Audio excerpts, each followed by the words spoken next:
Anger wasn't loud this time. It was clinical. As I walked down the hardwood stairs of my own home, leaving my fiancé Tyler and my younger sister Brittany to scramble under my custom sheets, I rubbed my eyes, trying to summon regret. But there was only an absolute diamond-hard clarity. This wasn't an emotional breakdown, it was a balance sheet. I didn't cry, I didn't stay to listen to a manufactured apology. I simply walked out to my car, pulled into the furthest corner of the public library parking lot, and went to work. My relationship with Tyler had been a subscription model, and I had just realized I was footing the bill for a total betrayal. First, I opened our joint financial infrastructure. The dashboard displayed a total liquidity of $48,500. Half of that was capital I had earned, audited, and deposited. With zero hesitation, I executed an immediate electronic transfer of exactly $24,250 into a brand new, private account that Tyler didn't even know existed. Not a single penny more. I wasn't attempting to siphon his funds. I was simply auditing our partnership and securing my own equity. This wasn't revenge. It was accounting. My compassion had been a premium luxury this family had overdrafted for years, and the line of credit was officially closed. Sitting in the quiet of my vehicle, I accessed our shared iCloud architecture. Within 10 minutes of systematic parsing, I uncovered Brittany's digital blueprint. Her notes application contained a chronological record titled with Tyler's first initial and a heart icon. The entries dated back to the exact week she moved into our secondary bedroom in January. I watched the dates flash on my screen, detailed logs of hidden encounters, warnings to be careful because I almost returned early, and explicit confirmations of love. I forensically screenshotted every single line, exporting the raw text history directly to an encrypted drive. Next, I reviewed the liabilities of our upcoming wedding. We were $36,000 deep into non-refundable vendor commitments. I audited the master file on my laptop, the venue deposit, the high-end caterer advance, and the photographer retainer. Back at the house, Brittany's wedding dress was still hanging by the door, wrapped in a protective garment bag meant to preserve the pristine fabric. It was a monument to a completely fabricated future. I downloaded every vendor contract, securing the definitive paper trail of my sole financial liability. By the time my digital perimeter was completely fortified, the twilight had settled over Boston. My phone began its frantic dance across the passenger seat, 43 missed calls, and scores of urgent text messages from Tyler, Brittany, and my mother. I didn't answer a single one. I shifted my vehicle into drive and navigated toward a secluded corporate lodge miles away from the city center. I paid cash for a week of isolation. The room smelled of commercial disinfectant and industrial cleaner, but the deadbolt was real, the firewall was locked, and I was finally in complete control of my asset recovery plan. I don't remember how long the silence lasted, but by Sunday, Joshua used a burner number to bypass my firewall, claiming our mother had an emergency. When I walked into Stephanie's living room, the space smelled like burnt toast and a calculated, weaponized silence. The room was arranged like an intervention. My mother sat in her high-backed armchair, looking at me with the familiar condescension I'd grown up hearing. Joshua stood by the hearth, arms crossed, looking annoyed that he'd had to give up his Sunday morning. On the couch sat Tyler and Brittany, shoulders touching, looking like the tragic victims of an unavoidable romance. The only vacant seat was a dining chair dragged from the kitchen, facing them like a defendant's dock. I remained standing. Brittany began her performance right on cue, letting out a wet, theatrical sob and dabbing at her eyes with a tissue. She looked at me and said I was being oversensitive, that my rigorous career focus and obsession with auditing metrics had left Tyler isolated for months. Tyler nodded along with zero remorse, claiming their feelings simply changed, and that's just how relationships work. My mother stood up, placing a heavy, patronizing hand on my arm with that gentle, disappointed expression she used to force my compliance. She told me she knew I was hurt, but blood family always forgives. She said it was a blessing this happened before the $36,000 wedding occurred, and told me to stop being dramatic and ruining family unity over a personal disappointment. I stared at her, and inside me the last remaining thread of familial loyalty turned to stone. For years, I had been trapped in an invisible prison of normalized psychological abuse, conditioned to believe that my utility was the only measure of my worth. I looked at this family and forensically audited my lifetime of sacrifices. When Stephanie faced judicial foreclosure 3 years ago, I was the one who paid $44,000 in property tax arrears to preserve her status. When Joshua defaulted on his vehicle loan, I co-signed and absorbed the balance to protect the family name. Brittany had lived in my home rent-free for 6 months because she was completely incompetent in every job position. I had been the silent investor in their version of family, a perpetual economic shield for their collective incompetence. They had normalized their exploitation of my life for so long that they genuinely believed they were contractually entitled to my resources, my home, and the man I was going to marry. To them, I wasn't a sister. I was an open bank account with no right to establish boundaries. The realization brought a cold, surgical liberation. Brittany stared at me brazenly and defiantly, expecting me to beg for an explanation, but I simply pulled my arm away from my mother's grip. I looked at the cracked photo frame on the side table, then back at the people who had spent my entire adult life draining my capital while mocking my independence. My voice was deadly calm, the exact cadence I use when closing an unrectifiable fraud case file. I told them that they had chosen their hierarchy, and they had officially lost their silent investor. I told them they were going to live under the absolute crushing weight of the consequences. I turned on my heel and walked out, leaving the front door wide open to the freezing winter wind, completely decoupling my life from their bloodline forever. Winter had settled hard over Boston, matching the absolute freeze that had taken over my life. I completely stopped analyzing their emotional motivations and shifted the conflict entirely into the institutional domain. Love was a broken contract, family affection was a bad investment, and it was time for asset recovery. I called a real estate agent on Monday morning and officially initiated the listing procedures to liquidate the house. It was my name alone on the title deed. While the agent was arranging the property photographs, I had a commercial locksmith change the digital security access codes on the front gate and the main entrance. Tyler's old physical key didn't work anymore. He was officially locked out of my perimeter.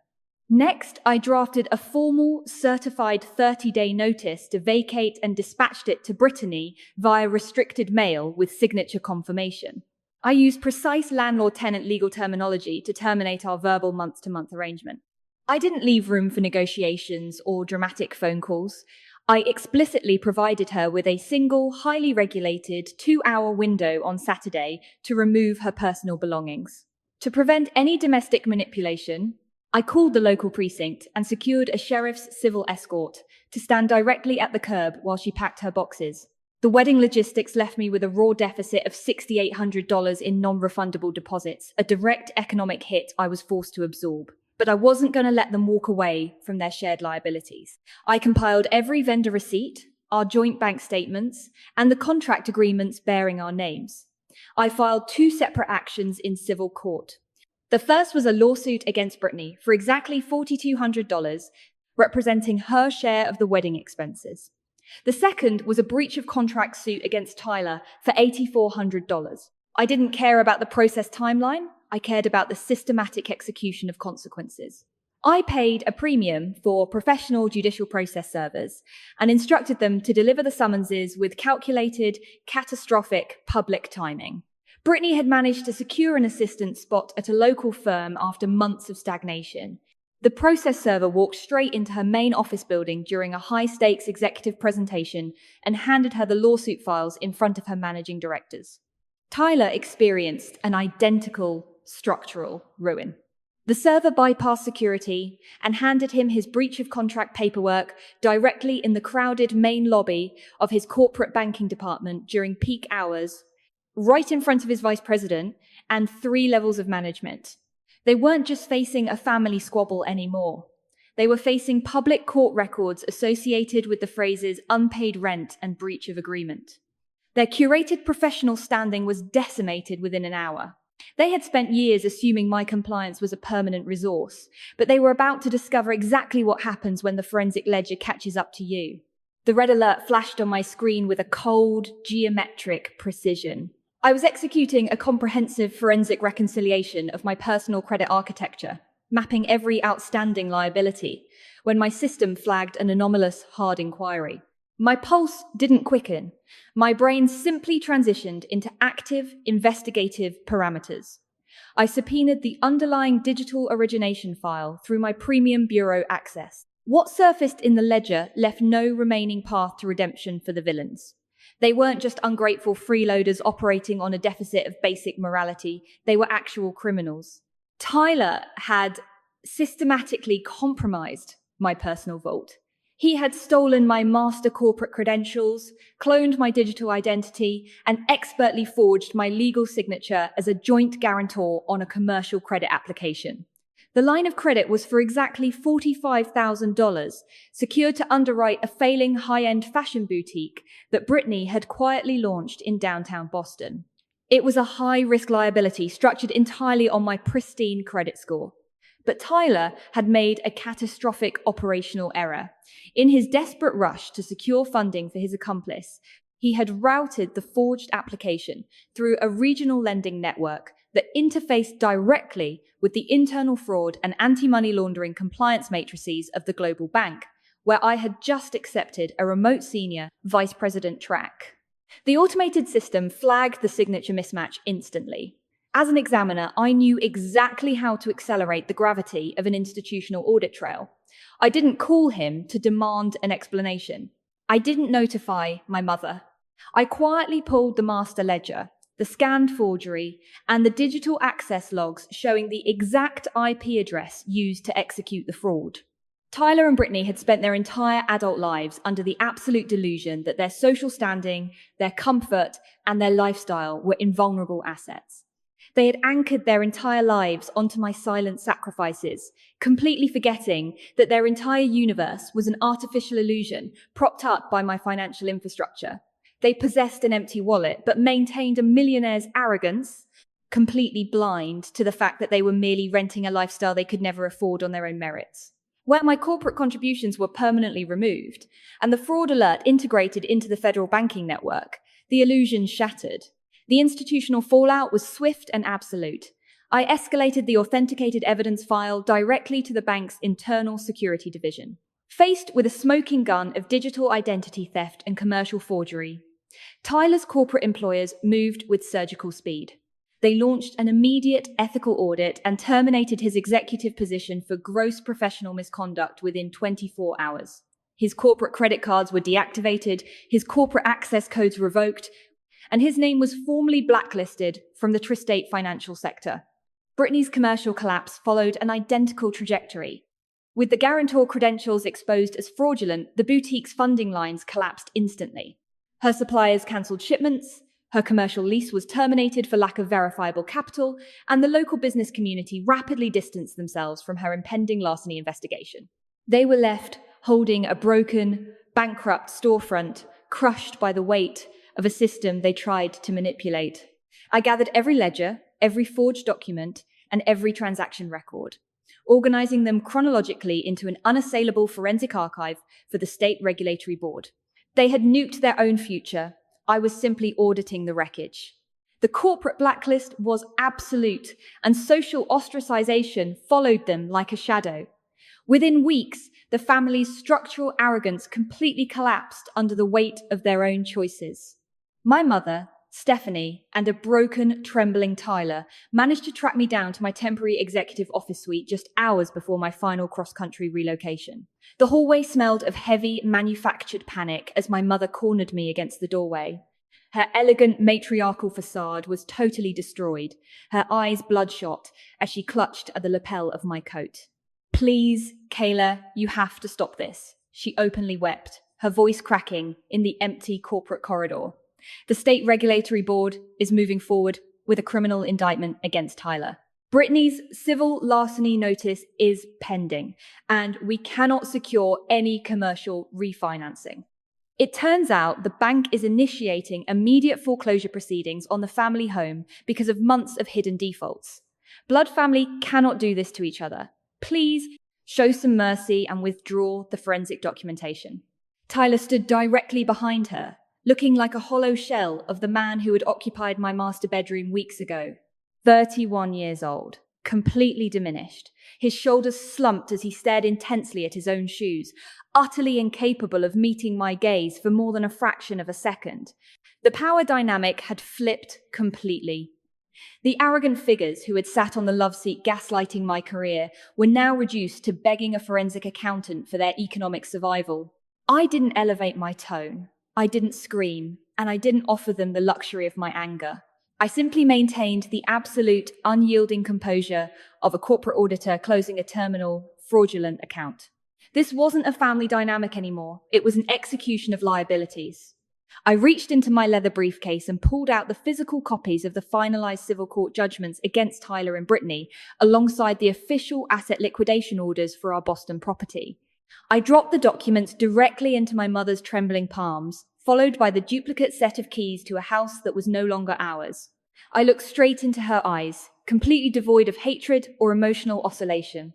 I told her that she had spent decades treating my compliance as a permanent credit line, but the account was officially closed due to an unrectifiable deficit of basic respect. I looked at Tyler, then back at my mother, delivering the final finisher with surgical precision. I told them that they had actively chosen their actions 6 months ago, and now they would endure the full structural weight of their gravity. I said, "Goodbye, Stephanie." I stepped back into my office and firmly shut the heavy oak door, engaging the mechanical keypad lock with a definitive click that sealed them out of my universe permanently. I executed a permanent 3,000-mile relocation to the sun-drenched coast of San Diego, California, establishing a thriving, independent forensic auditing practice completely insulated from my past. The transition cost me exactly $3,500 in relocation logistics and $1,200 in cross-state travel expenses, leaving me with a lean $2,500 in cash.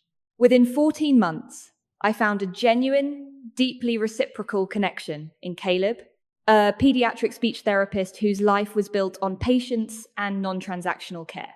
We married in an intimate ceremony on the Pacific coast, surrounded only by people who had earned the right to stand beside us, and welcomed our daughter, Lily, into a home entirely devoid of historical trauma. My firm thrived, securing major corporate accounts through my natural instincts for systemic clarity.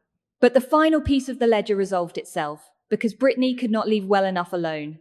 She flagrantly used my stolen corporate CPA credentials to log into restricted networks and run unauthorized database lookups on my current address and financial assets. What she didn't know was that Caleb's aunt, Laura, was the director of the CPA Ethics Board. During a routine compliance audit, Laura flagged the flagrant privacy violation.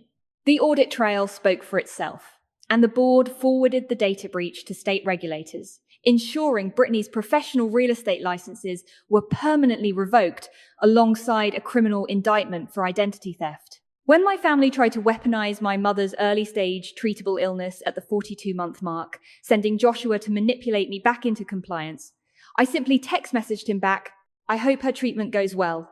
I am not coming back," and permanently blocked the vector. They buried their own future.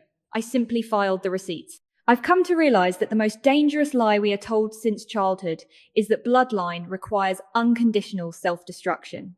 A family that demands you set yourself on fire to keep them warm is a liability, not an asset.